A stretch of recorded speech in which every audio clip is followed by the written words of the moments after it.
I'm Kitty.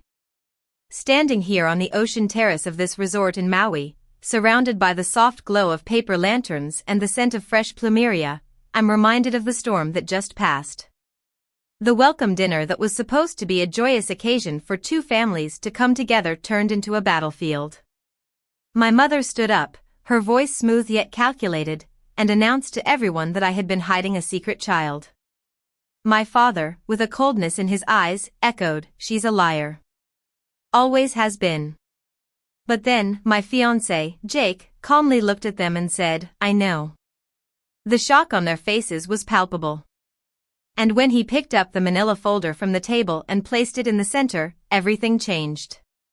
Let me rewind a bit. I'm a financial crimes analyst. I've spent my days tracing fraud, finding those suspicious numbers and signatures that don't add up. I'm from a large, loud Irish-American family spread across the East Coast. My family group chat has over 100 members, and it's always buzzing with activity. Jake and I got engaged on a sunny Sunday in our cozy apartment. The group chat lit up within minutes, filled with emojis and well wishes. His mother, Grace, had a connection to a beautiful property in Maui, and we immediately fell in love with the idea of getting married there. I was determined to make this wedding mine, so I paid for everything myself, turning down Jake's and Grace's offers to contribute. I wanted no strings attached. A few weeks after the engagement, my mother called. She started with small talk about the hotel and Jake's parents, and then her tone shifted. She hinted at some story about my past that might reach Jake. After a few minutes, I realized she was talking about a non-existent secret child. I assured her there was no such thing, but I could sense she was up to something. 4 days later, she called again. This time, she said my younger sister, Lily, was in debt, and $40,000 would solve the problem. She also mentioned that it would make it easier to deal with the child story. I was stunned. I knew my family had always favored Lily. She was 25, 4 years younger than me, and had always been the center of attention. She got a car at 17, and my parents paid for her expensive hobbies and even a semester of college before she dropped out. I remembered a time when I was 13 and Lily was 9. She stole money from my mother's purse to buy a fancy toy. When my mother found out, she accused me of it. My father, without a second thought, said, "She's a liar. Always has been."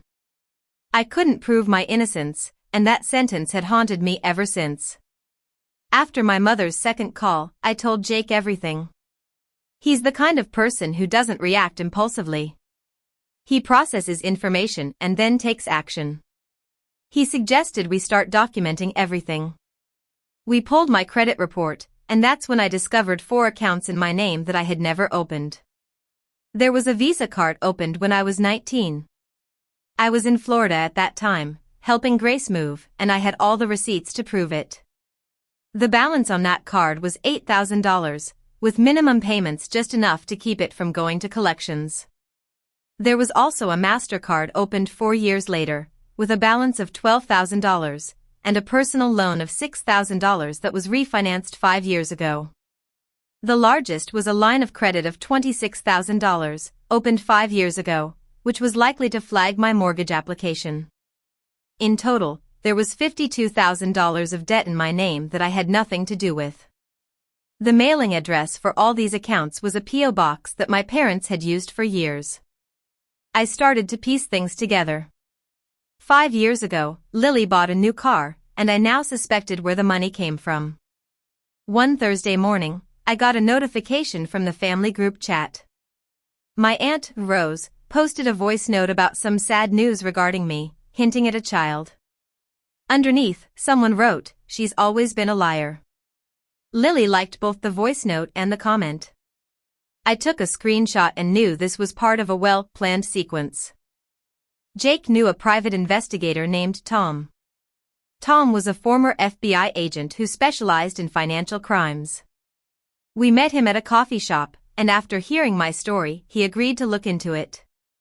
He promised to find out if the accounts were fraudulently opened, if there was any child under my name, and the source of Lily's debt. He asked for 2 weeks, which was exactly how long we had before the wedding in Maui. 11 days before the wedding, my mother called again. Her voice had a new urgency. She asked about the Maui arrangements and then brought up the discussion again.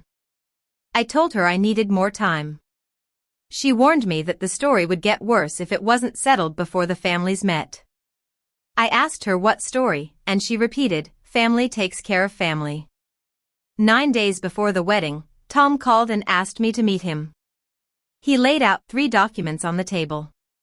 The first was a copy of the application for the first account, with a forged signature. The second was a photocopy of an ID with my details but a different face. The third was a clean finding that there was no child under my name in any public record. I also found out that Lily had $39,800 in personal debt across 4 accounts. The monthly payments for the fraudulent personal loan had been coming from my parents' joint checking account for 5 years, which meant they knew about the fraud all along. When the loan was refinanced 5 years ago, the $26,000 was deposited into Lily's savings account. The night before the welcome dinner, I couldn't sleep. I went out to the lower terrace and found my father sitting alone. He looked small and defeated. He told me that my mother had explained the situation to him, saying it was necessary to protect the family. I just looked at him, thinking about the forged signature and all the lies. The next morning, Lily came to my room. She looked tired. She said, "Mom said you'd never even feel it." I told her about the mortgage application being flagged because of the accounts she and my parents had opened in my name. She admitted she knew about the accounts but not the forgery. I told her to sit with the truth. 1 hour before the dinner, Tom sent the final report. I printed it and made 6 copies. Jake, my best friend Amy, who is also a paralegal, and I met on the terrace to plan our strategy. We decided to let my family make the accusation first and then present the folder.